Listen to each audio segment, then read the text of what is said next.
Welcome everybody to PAPAPRENEUR Show. This is season number 2, and we're keeping our promise of changing the paradigm of fatherhood one interview at a time. This podcast is produced by Family Filmmaker. Ha! Everybody be welcome to another episode of the PAPAPRENEUR Show. Today is January the 21st, and this is episode 16 on season 2. If you have not subscribed to the channel yet and you're watching this on YouTube, make sure you hit the subscribe button, and then you can click the bell icon to receive all the notifications. So if you're wondering when are we going to be live and whatnot, that will solve your problem. Now, this show is brought to you courtesy of Family Filmmaker, and this is our video production company based here local in Calgary, Alberta, and we serve both in English and Spanish, and not only, domestic and local projects, but everywhere around the world, because one of the things that we're doing is producing live videos like this one. So if you have any questions and you have any idea to have your show started and you don't know where to start, how to make the most of the camera that you have already, give us a call. Or send an email, podcast@familyfilmmaker.ca, as on the screen. It's showing right now. So let's just introduce our topic for the day. And I mentioned automation during the promotional video. So that's one of the things that we can use to live the dream of, taking a little bit more of time to ourselves. If it happens that you're working from home like I am, you will see that having processes in place will help your business greatly. And we connected with a fellow Calgarian here, someone that has been working from home, keeping up with the family, a parent, a husband. So we are eager to see how things are done over there. Without further ado, we give you Adam McInnes. Welcome, Adam. How's it going? Good, thanks. How are you? Good. Welcome to the show. You're just in the first episode of our new layout, so these two little framey thingies are supposed to be working better than what we had before, season 1 and season 2. So how's life going? Kids are sleeping already? Kids are sleeping barely. It was a close call, but we got them. We got them down before the show. Right on. So, thank you for making time to be here with us. We're gonna be chatting for 40 minutes or so. If you're watching this live, guys, you can send us a message, leave us a line here, and you can even ask questions to Adam. He'll be happy to, jump into the action. So we are entrepreneurs. We have our own businesses, and we are figuring things out with planning, with automation, and other things that sometimes they, as they go, we figure them out. So today we were like, okay, what time are we going to be online? Kids needs to be sleeping. Yada, yada. So now we're here. So thank you for being here with us today. And let's start chatting with Adam. Adam, those are your, corporate colors, right? You were telling me about the blue combination and whatnot. You want to tell people about the origins of RM marketing? Sure. So I'll try to make the backstory a quick one. Back about 5 years ago in sales, I kind of got to a point where I was like, I want to be doing sales for myself. What can I do? And so I actually learned online marketing through the process of drop shipping. So I actually sold tungsten rings like this one online. And that's how I learned how to do online marketing and social media. And so once I actually got rolling with that and figured out how it was all done, I was like, okay, I can actually make a business out of this in some capacity. But I couldn't think of a name. I couldn't think of anything that made sense. And we were sitting around the dinner table. My son was about 2 years old, and my daughter was 1, not even 1 yet. And my son, I was asking my son, like, hey, what's a good name for an online store? And my 2-year-old son, who could speak pretty good at the time, started throwing out random things. And Anders was one of them. That's his name. And I was like, no, I can't name my online store Anders. And then he laughed at his sister and called her a rhino mouse. And that is how RM marketing was born. Rhino mouse is what RM stands for. And I've kind of brought that into, okay, well, marketing needs to be done for the big guys and for the little guys. And so rhino mouse just fit. And it worked really, really well. So we stuck with it. That's a pretty interesting story. Right on. Yeah, So totally. on the table, brainstorming, something came up, implementation. Exactly. Yeah, exactly. Right on. So, well, yeah, when we started the concept of the PAPAPRENEUR show, we didn't have a name and we thought, okay, it needs to be something that is teasing people because it's pronounced like in Spanish, so it's not papa, but papa, right? And then the entrepreneurial world and being, that working from home and all of that. So it's interesting how we, you know, search for the flip of the coin until the things just click and connect. Yeah, sure. So ever since I was a kid, I think I was probably 12 years old when my dad let me watch Top Gun. And that was it. That sealed my fate. I wanted to be a pilot. And so obviously as time went on, I figured that was an impossibility. Um, then when I got married, my wife actually encouraged me to pursue that dream of becoming a pilot. So I actually was already in a career in the telecommunications world, always been in technology and customer service. And so it was a big leap for me to go out of that into aviation, but I went for it. So it was a lot of money, cost me about $55,000. And I went and I got my commercial helicopter license. And I was in that industry for 2 years. Now, the year that I actually finished my license was also the year that my son was born. So my son was born in October. Was it October? I think it was October. And I finished my license in January of that same year, 2015. Wow. So I spent about 2 years working in the industry, and I knew what was coming. I knew that if I wanted to be a full-time helicopter pilot, it would require me going to live up north in Alberta, or wherever I was needed, and I could potentially be away from home for months at a time. And so at the 2 year mark in that industry, it was kind of at the point where I had to decide, okay, do I want to grow in my aviation career and move my family to the middle of nowhere, my brand new family, have my wife without her support systems, her friends, her family, and then often being alone while I was in the bush, for upwards of 30 days at a time. Gee, And that just I couldn't do that. didn't make a whole lot of sense to me.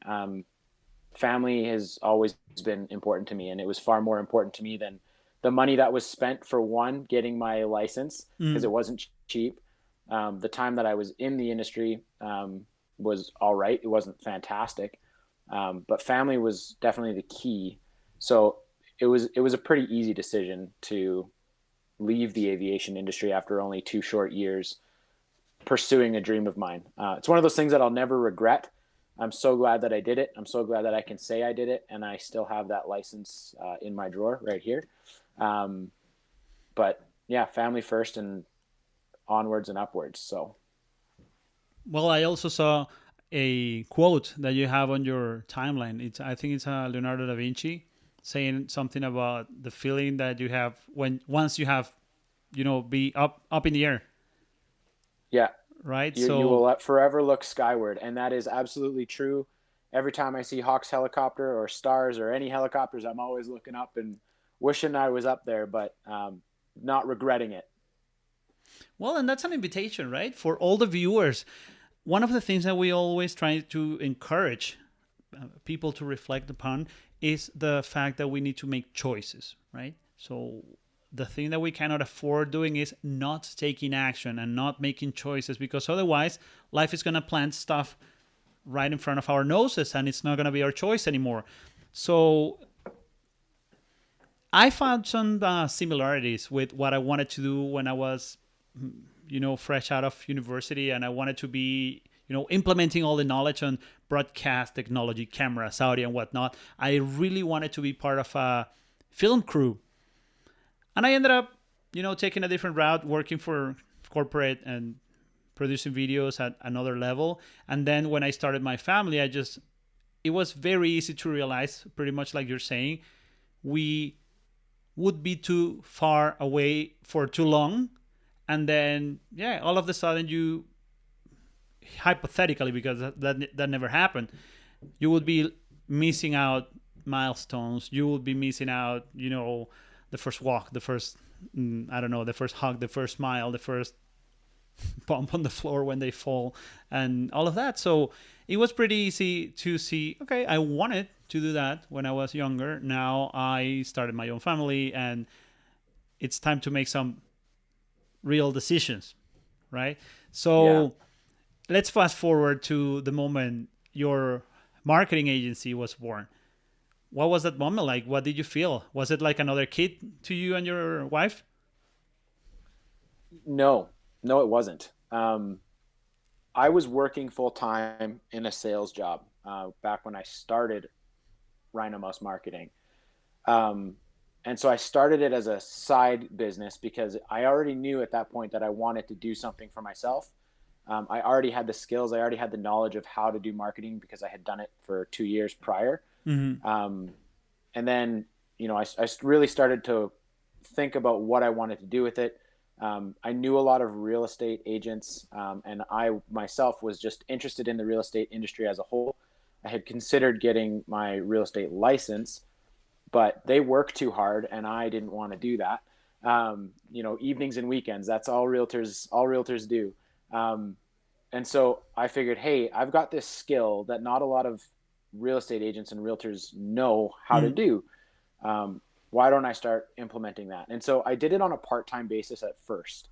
Um, and so it wasn't like another baby to me. It was just kind of like a side hustle. I would help people where I could here and there, but I didn't actually jump into it full time right away.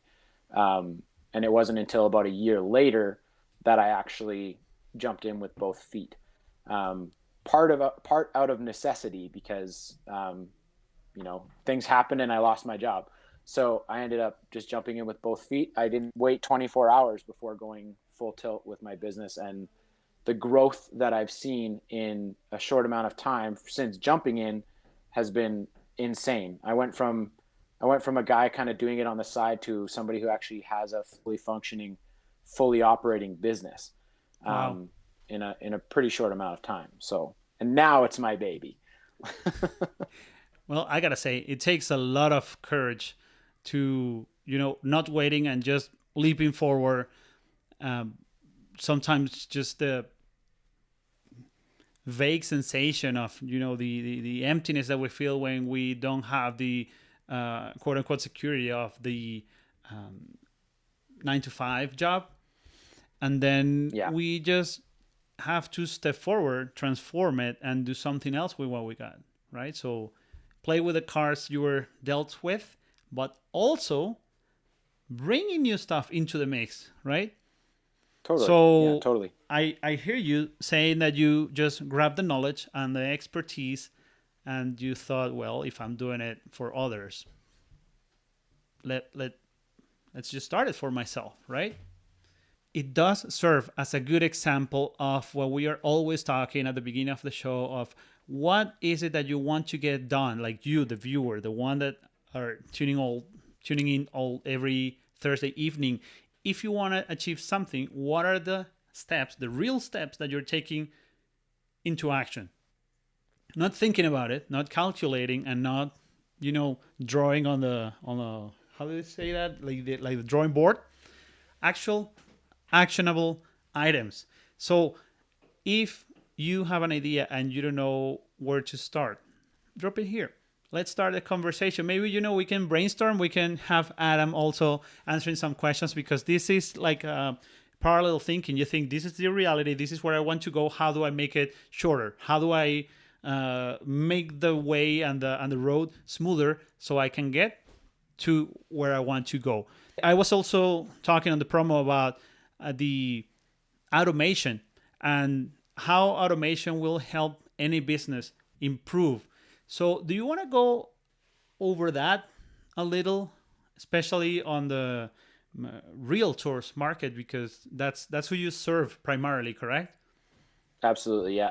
Real estate professionals. So agents, mortgage brokers, property management, anybody in the real estate niche. So, yeah, so I'm actually going to take it right back to when I started in it part time.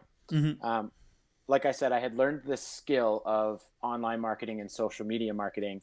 Um, and so I actually first talked to some family friends of mine who are in real estate in Calgary.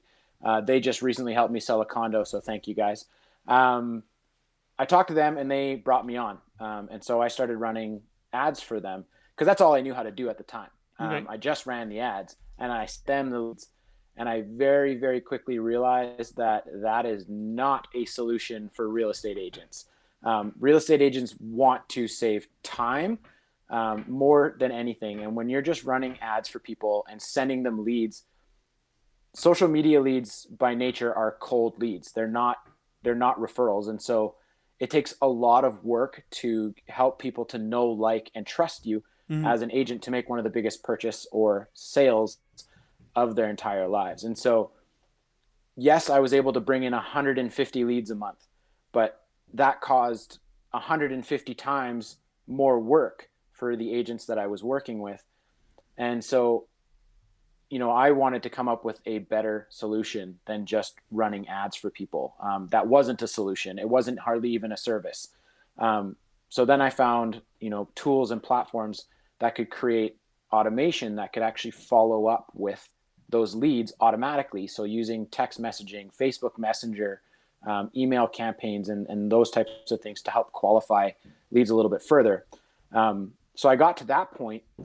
And then I also realized that as amazing as automation can be, like, we can automate the mundane tasks in our life, the instant follow-up, things like that. That's great. However, part of automation is also having a team behind you to help you with the automation. Um, Mm. there's something that I've always talked about when I was in the technology industry, is that technology is great. Technology does a lot of amazing things. Like, I are in two different buildings right now. We're having a call. We're streaming live on social media. But at the end of the day, technology is just a tool, and it's actually people who do the work. Yeah. And in real estate specifically, it is a relationship-based business. And so people want to connect with people. And that brings me back to the know, like, and trust, right? If you can't get somebody to know, like, and trust you, they're not going to work with you. So how can we bridge the gap from a cold lead to a meeting and an appointment to somebody who can know, like, and trust you to make a purchase? So we built out several different automations that help with that process, but we also put somebody right smack dab in the middle of that process to help get that lead qualified and moved through to the agent. With a lot of garbage on social media, and that's something that a lot of marketing agencies don't say, right? You're going to get bad leads. You're going to get people who are looky-loos that are just curious. So we use automation and real people stuck in the middle of it to actually help qualify and nurture those leads for you. That's pretty interesting because I was thinking before I heard your explanation, I was thinking that maybe the AI, the artificial intelligence, was going to be good all the way till certain point. And my next question was going to be, so at what point during the process or the funneling or whatever it's called, you need a human being picking up the phone or sending an email or something? Because what happens is when I hear cold leads and the necessity of transforming them or qualifying them into something, closer to a close, then I think, wow, I can't believe AI can warm up cold leads. Yeah, and so the way that so I'll frame it this way, because this is true in social media marketing period. But if you don't reach somebody, and I'm talking a phone call, get them on the phone within the first 5 to 10 minutes of them filling out a form or an application or whatever it is online, you have like a 70 to 80% chance of never talking to that person again. Wow, that's You high. have about a you have about a 50% chance if you try to touch base with them 7 to 10 times within a week. Your chances go back up to 50%. So that's where a lot of people fail, right? Is that they'll get a lead, they'll call it once, that lead won't pick up, and then they will call them again in a week, and that lead's like, "What are you talking about? I Of never course. submitted anything on social media." They don't remember. We all have short memory spans, right? So you do need to try 7 to 10 times to touch base with them. And so part of that is automation. So we actually use automation even for manual actions. So we have automated text messages, automated emails, and then we automate the outbound calls that our team makes to those leads. Mm. So they don't have to remember, they can't forget, because their phone's going to start ringing anyways. And so that's part of what we do with automation. Wow. And then even if it's a long-term nurture scenario, we use automation for text messaging, email, phone calls, to call the leads every 21 days to try to see where they're at in the buying cycle. And all of that is done through software, technology, and automation, which is where I've spent most of my working career. My version of it is called Nurture Box, box with two X's, Nurture and box. it's basically all marketing tools that you could possibly need in one convenient location. So that's what we use with our clients. So So you've been breathing that, that those platforms and those technologies for years now. yeah, absolutely. Like in the telecom industry, that's where I spent most of my time, and that was all developing systems and solutions for bigger businesses through IP telecommunications. And so that's where I learned a lot of the technology side and building out and programming systems. And so now I take that knowledge from the telecom industry, migrated into the marketing automation industry. So for me, it was a pretty quick learning curve. I was able to pick it up pretty fast. So, for those of you that might not be familiar with the CRM terminology, is customer relationship management, and we briefly touched on this on season one with a totally different under a totally different context. And what it is if we can compare it, it's a rough comparison, all right. But imagine like a Facebook timeline where everything happens chronologically, but instead of being all scattered between all the people, it's like you would have instant access to whatever notes or attachments or descriptions or notes or anything related to that customer in particular. So when you look at a glance, it just tells you where are you at in the process of getting to know your customer, and then the other way around. What does the customer knows about you or your brand or your services? So if that makes sense and you're looking to do something like that, I believe you will need to talk to Adam about it, because if I understand correctly, this will apply not only to your specific niche on real estate agents, but to many others offering products and services. Is that correct? Yeah, absolutely. No question. So, say that I'm not following up properly because I lack the time, I lack the, I don't know, platform, the staff, or the resources. What are the typical reasons or causes that you identify that customers are, lacking of, and therefore they are failing into follow up? What are the most common pitfalls that you are solving by the service that you provide when that happens? Well, one of the most important things to remember when you're marketing is that marketing can't just be a here's an offer that I have, somebody opts in, and then you never talk to them again. Marketing is about being in front of people and reminding them that you're there, and then reminding them again that you're there. Because, and I'm just going to use real estate because that's the frame that I'm in. Mm-hmm. Real estate by nature is a long buying cycle. Like if you get a lead that's interested in buying or selling a home, that purchase or sale may not happen for 6 months. And so what I've seen happen a number of times is that somebody will get a lead, they'll call that lead, and that lead will say, yes, I'm going to buy a house, but we need to wait 6 months to get our finances in order to get pre-approved for a mortgage. That realtor says, okay, great, I'll call you in a couple of months. And then it doesn't They write a happen. little note. They write a little note on their board to call that person in 4 months. But by the time they've called them, that person has never seen an email, never got a text message, never been reminded that they even talked to that agent. Mm. And then it turns out that they bought a house at the 3 month mark. So that agent totally missed their opportunity with somebody who was actually ready to buy. And so part of what we do is we put stop gaps in there so that your name is always getting in front of that person.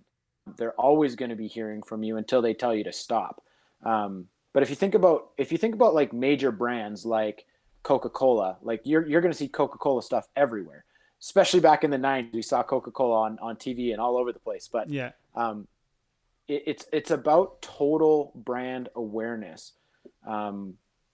so that people keep on seeing you. It's not just a one-time thing. It's about consistency. And whether that's seeing you online, getting an email from you, getting a text message just to see how you're doing, those things add up over time. And if you're not consistently doing that, you're going to see a massive drop off in your overall revenues. Um, yeah. So Now, shifting gears a little, Adam, because I want to um, bring it back to the way we always compare being a father or a mother and then the entrepreneurial world. I have a comment here from Tenchi. Tenchi's my wife, by the way. She said, because of lack of organization between work and family, etc. Just saying. So I believe my question here is, can we apply these principles regardless, like for life in general? Like if I stop listening and if I stop showing up and if I stop uh, letting people know that I'm there for them, I'm not doing a favor to that relationship, right? Whether it's parenting or, marriage or professional relationships, right? yeah, yeah. One of the things that my wife and I were actually talking about the other night, and this, to me, this almost directly applies to marketing, is, we've got a 5-year-old and we've got a 3-year-old. Um, and the terrible twos are a real thing. They start at 2 and they last for at least 2 years. In my son's case, it's gone a little bit beyond that. Um, How but old is one he of the again? things that we were talking about is that there's certain ways that you need to learn to communicate with individuals. And so, in my son's case, he wants to be heard, and sometimes to be heard, he lashes out and he gets really aggressive.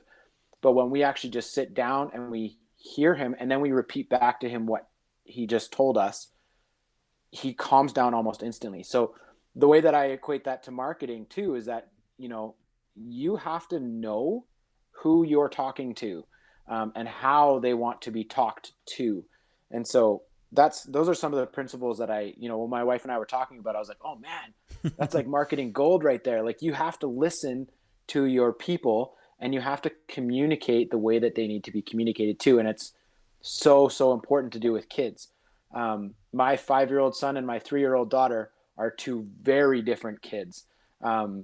Strategies and tactics that work in talking with my son do not work to save our lives with our daughter. And so we're having to relearn everything that we thought we knew, with our first one, with our second one. And so, yeah, just the learning to communicate and listen to them and communicate the way that they need it is super, super important. It makes me think about the 5 languages of love, Yes. about understanding that not necessarily the way we express things is the way they are received Yeah. at the other end.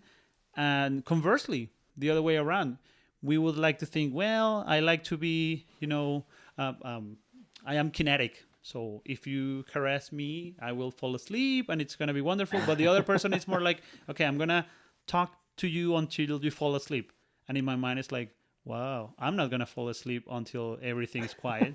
So it's funny. Like, if you start thinking analogies, it's, yes, listening to the customer has been fundamental and paramount since like the beginning of time. However, how is it that we're actually listening? And the active listening can, of course, as you're saying, can be applied to parenting, to marriage, to how to close a business, how to open up a conversation, right? So Yeah. here we have another comment. People talk about organizing or distributing time. What we need to organize and distribute is the tasks. And I will add to add, there's no such a thing as time management, because time is, there's just Constant. 24 hours and there's nothing more to it. It's commitment management. And culturally speaking, if I can go even further, there is a thing that sometimes we think is unpolite or not nice when we say no. But if we learn Yeah. when to say no and how to say no, and again, not only business, but family wise, personal wise, etc., if we say no to some other things, the other things that we actually said yes to are going to get done. So that's when Yeah. we're managing our commitments and not our time. Would you agree?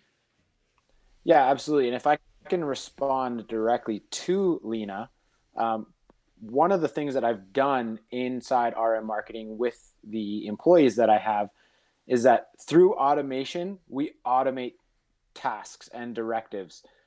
So when a customer or a lead of ours takes a certain action inside our system, a task gets created that everybody knows about. So it's we're trying to keep everybody accountable for their own tasks, but we automate that process too. And so once your task is complete, you're done, and it's going to move you into the next task right away.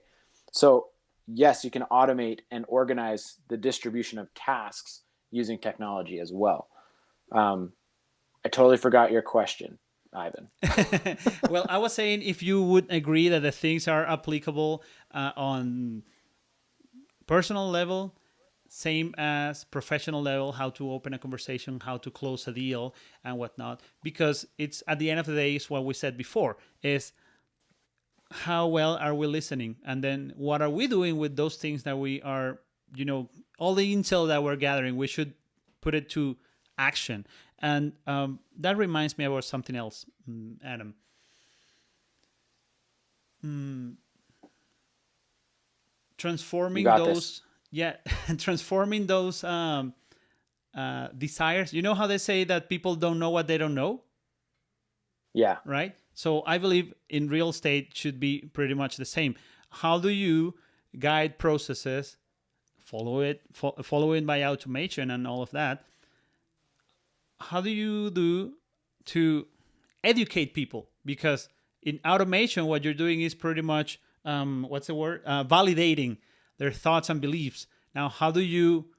plant new ideas and all of that? You guys offer like education sessions, seminars, webinars, the very trending now hashtag Zoom burnout or something like that. Something that is live and interactive for people to feel that they are being they're gonna walk away wiser if they see this or that resource offered by the automated processes.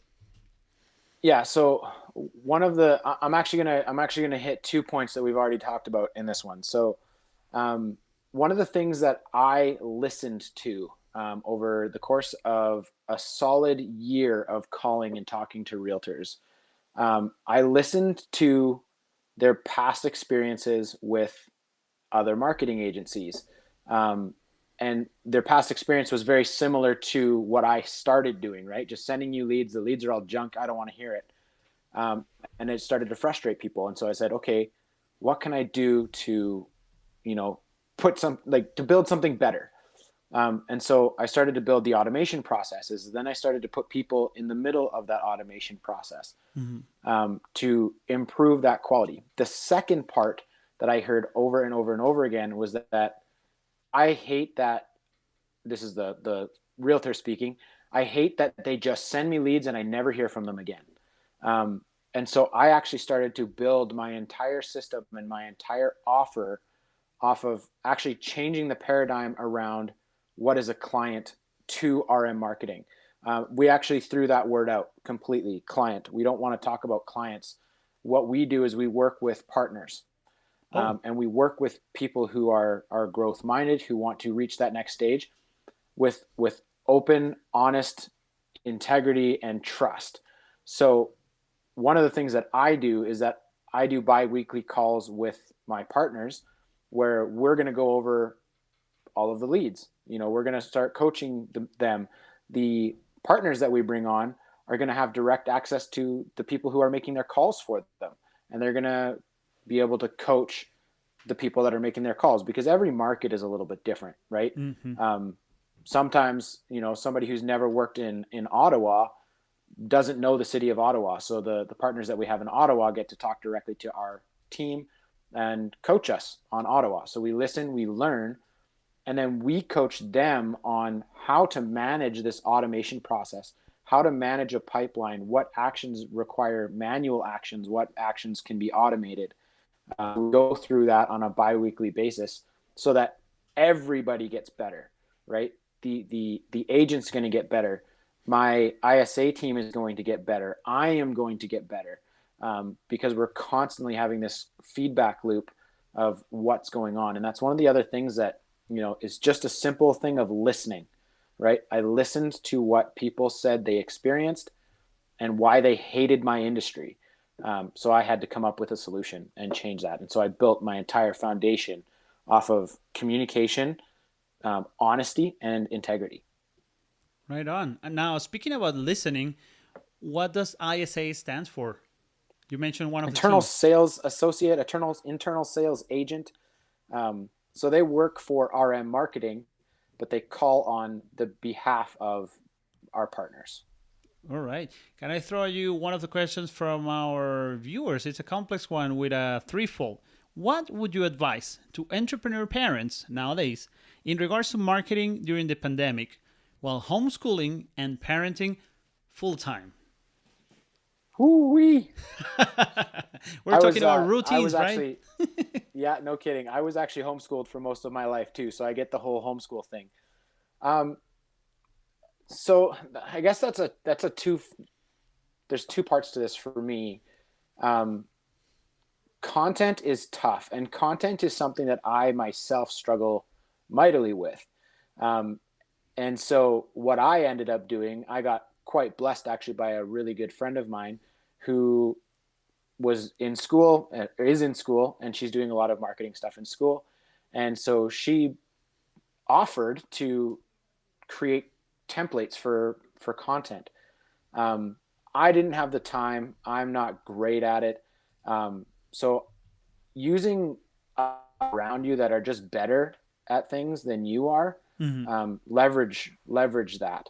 And I'm not saying necessarily always leverage it for free. If you have that as an option, absolutely. But be prepared to invest for other people who are better than you in certain areas to help you grow your business. What was part two of that question? Oh, let me bring it back. So that will be in terms of marketing. And then the context is in regards to marketing during the pandemic while homeschooling and parenting full time. So I guess the bottom line is we're crazy busy and we need to put the focus or the attention into the things that we're good at, right? So if I can rescue from what you Absolutely. And said, so, it will be hiring yeah, out when possible. bingo. What I did is my wife is a teacher, and her work schedule, she works part-time, and her work schedule is all over the place. It's never a consistent week. So some weeks she'll work 3 days a week, and some weeks she'll work 4. And so for me as a business owner who's actually got clients and actually, has other stuff that I've got to get done, working 2 days a week just didn't cut it for me. And so we had to come up with a solution that, my wife's got to go in. She works in a school, so she's got to leave no matter what. Yeah. So we started leveraging family, and then we're now bringing a nanny back part-time so that we can get more of our working time back. But one of the things that I actually appreciate about all of this is that no matter what, there's 2 days a week that I am just with my kids. And then I let my team handle the workflows. Regardless whether it's week or weekend days. Yeah, so it's always a Tuesday and a Thursday. Tuesdays and Thursdays, I am with my kids. Oh, bingo. And then and so, that's not easy. I always say that I enjoy, and this is just me being brutally honest because that's the way I am. I often enjoy working in my own business more than I enjoy being with my kids, because my kids are tough. They're very, very difficult. They're very complex human beings that I don't fully understand, whereas my business is a complex structure that I built. So I understand all of it, right? And it gets me excited and it gets me fired up. And so, I oftentimes have to bring myself back a little bit and realize that, hey, I started this business because I wanted to be with my kids. I started this business because I wanted to be with my family. And now I'm in a position where I'm actually with them all the time. Even throughout the day, yes, I'll have business calls and I'll be working from home here, and I'll hear my kids screaming and running back and forth while I'm on a business call. And sometimes that's annoying and that's frustrating, but I'm actually able to turn that into something on the call that it's like, hey, here's why I'm on this call. right? I'm on this call with you because I want to support my family, and I want to support you and your family. Um, but yeah, it's been neat because I've been able to spend more time with my kids than I was when I worked a regular 9 to 5 job. But there is a tough balance there for sure. So I understand the question and the frustration of, how do I do it? Me personally, I just made the decision to invest in more people that can free up my time, um, instead of me spending all this time stressing out about things. Right? Hire people who can do the things that I don't want to do, that Mm. are hard. Were not necessarily hard, but in the beginning I wore all the hats. Right? I was the sales guy, I was the service guy, I was the accountant. I did absolutely everything, and it was nearly impossible to be dad and business owner, because even when I was being dad, business was in my head. I could not get rid of it.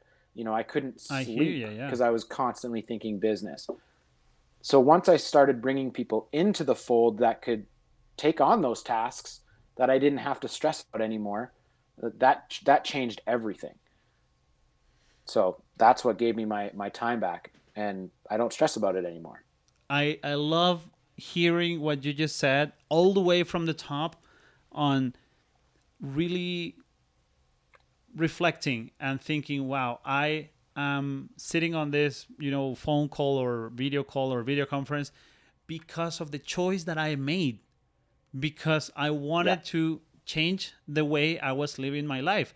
So it's really and literally a very conscious decision. The thing is that sometimes there are triggers. Like, for example, I try to have as much as a quiet environment here while I'm on the show.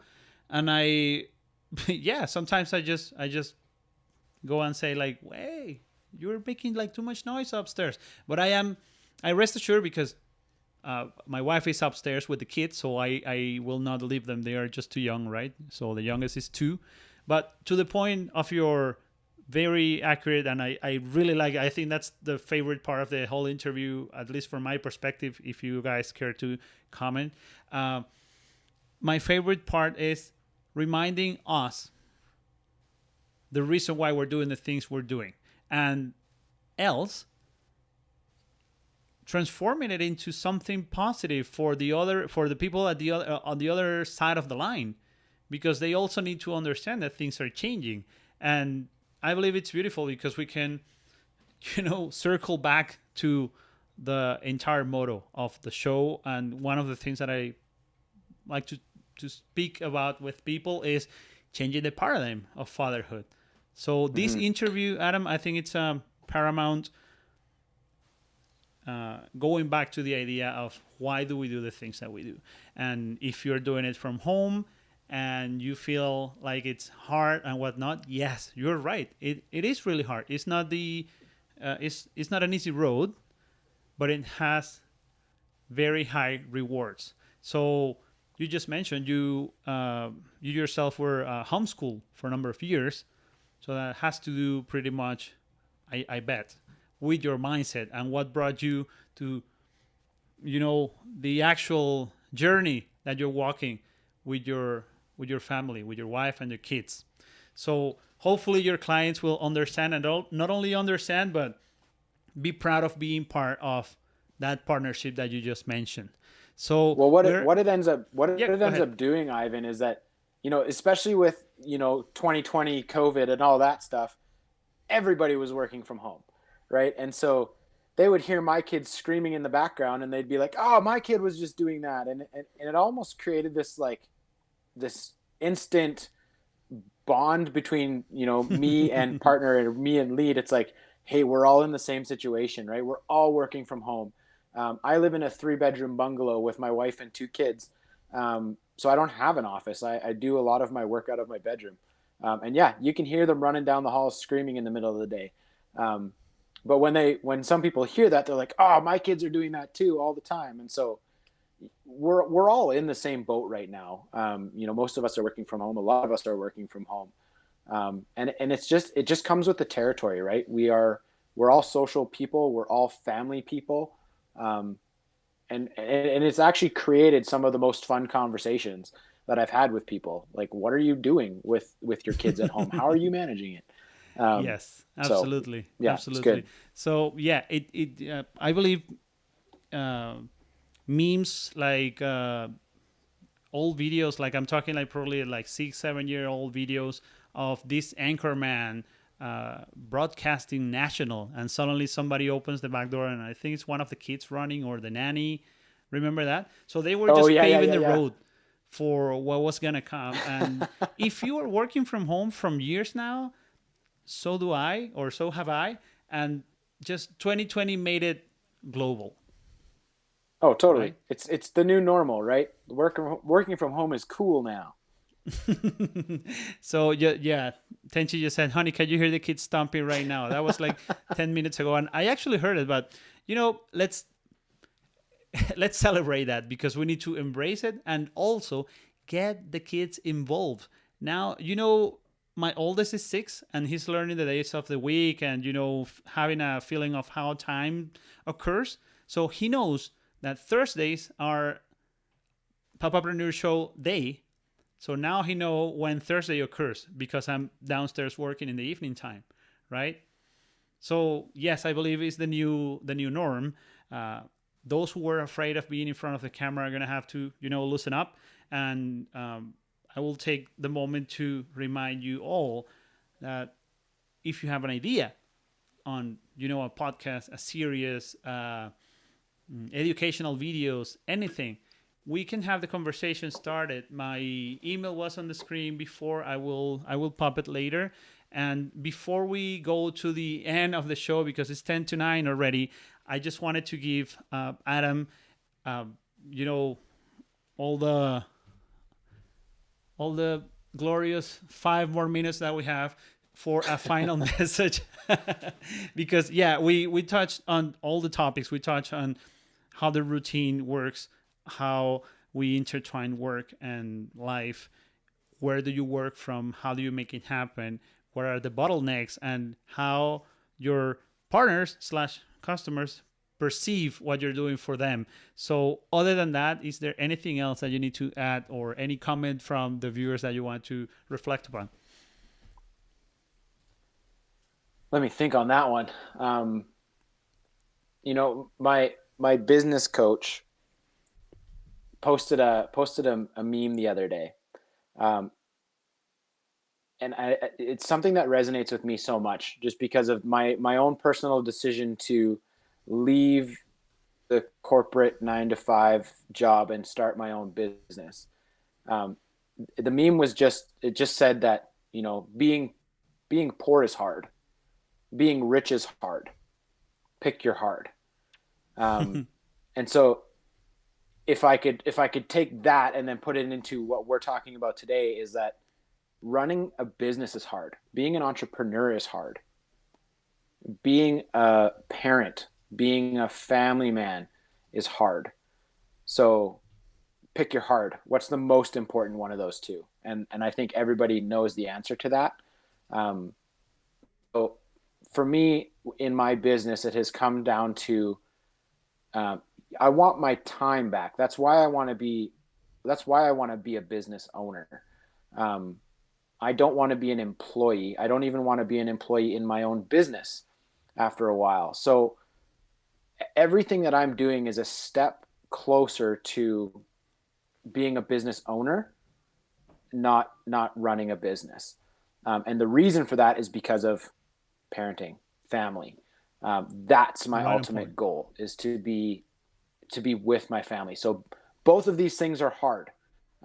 And the business side is going to take a lot of really hard work, um, especially in the beginning. It's going to take a lot of growth. It's going to take a lot of pain. It's going to take a lot of failure, and that's okay. But do not fail on this side. Do not fail on the family side. And it's hard. It's hard. Both of them are hard. And Um, there's no replacement for the latter. Absolutely. If I lost my business for whatever reason, I can probably go find a job. Um, but if I lost my family, I'd lose literally my life, right? So you hit Agree. that So nail on, right on the on that head. topic, I appreciate that way of thinking. So thank to your business mentor on that thought. And I believe before we go, we need to run through the rapid fire questions Oh, because yes. You I warned me used, about these. yeah, I used to put this right at the middle, but we got caught on, like, I just love all the ideas that you brought today, and I didn't want to, let them go too quickly. So I just changed the layout of the show. But are you ready for the rapid Hit fire me. question section? All right. Let's So we go. have literally seconds for each, right? No pressure. Yeah, no pressure. Hopefully I don't say something inappropriate. Let's go. Yeah, let's hit it. So, Adam McInnes, season 2, PAPAPRENEUR Show, rapid fire question section for you. So, you already mentioned this at the beginning, but are you married? You have kids, pets? I'm married and I have 2 pets And the kids? that are kids. Oh. All right. So, what are you obsessed about? Right now, I'm obsessed with my business. Like, that's all I think about that a lot. Right on. Second question, what's your happy place? Sleeping. Sleeping. Now, about parenting and business life, is there anything from being a father that you've, missed or screw up because of your own business, because of your entrepreneurial life? I've lost a lot of patience oftentimes with my kids because business is on the brain and they're not easy all the time. So patience is something that I've lost for sure. Interesting. I will grab my part of responsibility on that one. Conversely, have you had professional screw ups or something that you're missing or regretting because of being a father? So the other way I'm around. not a helicopter pilot anymore, right? We talked about that earlier on. Yeah. I let go of the dream to become a father. Absolutely. Now, a very simple one. What's the farther away you've been from your hometown and why? The farthest away I've been from my hometown. Um, if I pulled out a map, they're probably about the same, but Tijuana, Mexico. Actually, no, that's not the farthest. Hawaii would be the farthest. And Hawaii was on my bucket list, and that was the very first family vacation we did with our kids. And we were able to bring my wonderful mother-in-law and her husband along at the time. Yeah, awesome. Right on. Right on. So, the eternal debate, Adam, about how the toilet paper is properly placed on the wall thing. It shouldn't even be a debate. Tell me about it. It's got to go over the top. You're in my team. Especially, well, either way, when you have kids, it's a nightmare. If you've got kids that are learning to potty train, doesn't matter which side of the roll it's on, it's going everywhere. But if you've got a cat, over the top, that's the rule.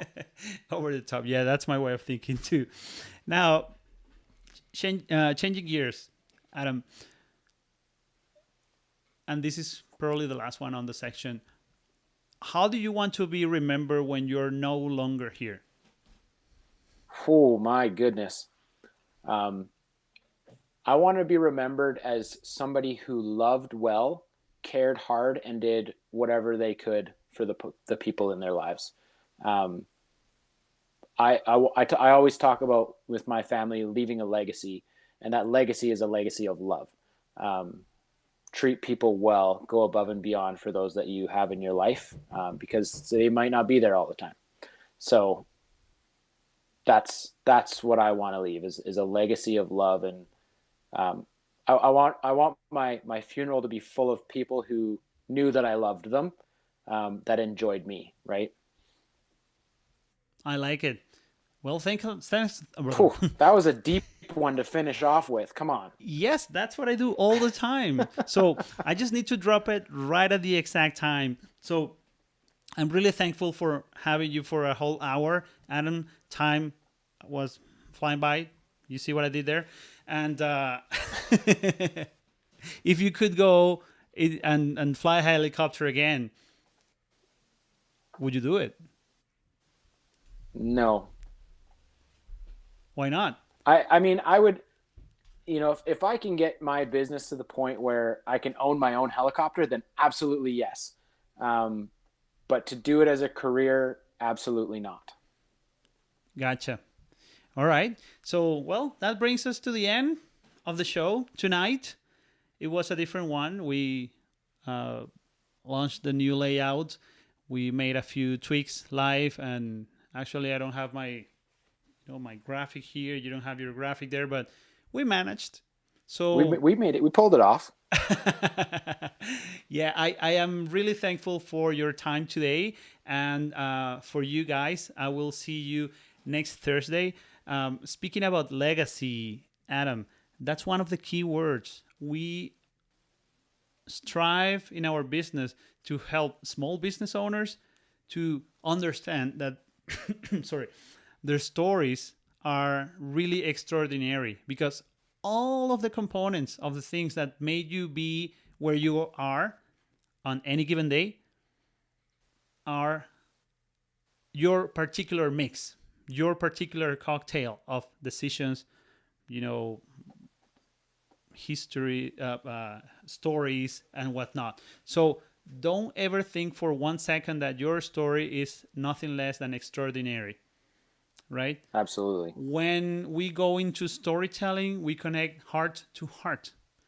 We would create this, feeling. I believe the word probably earlier in the interview we were looking for this word. It's like this bonding that comes naturally when you allow yourself to express the way you're supposed to express yourself, not white collar corporate world and all of that. It's me with my business that I just created with my very two own hands, and I'm doing it for this purpose, for this reason, right? So I believe that's what I like about interviewing dads that are business owners, have incredible ideas, and I will keep reaching out. So if you guys know about a dad with a business or a startup or a great idea, please talk to them about PAPAPRENEUR Show. Send us a line, comment here on the live chat, send us an email, whichever way. Right at the top of the screen, you've been reading the links. So we have this PAPAPRENEUR Show as audio podcast. So this is also available for you on Spotify, Apple Podcasts, Google Podcasts, and whatnot. So that's the invitation to tune in either every Thursday evening or anytime you want after that, because we will post the same episode on the other social media platforms. Thank you very much, Adam, and thank you for tuning in tonight. I will see you guys next week with another interview on season 2, which is, by the way, reaching the end. We will keep our promise of changing the paradigm of fatherhood, one interview at a time. Thank you very much, and see you guys next week.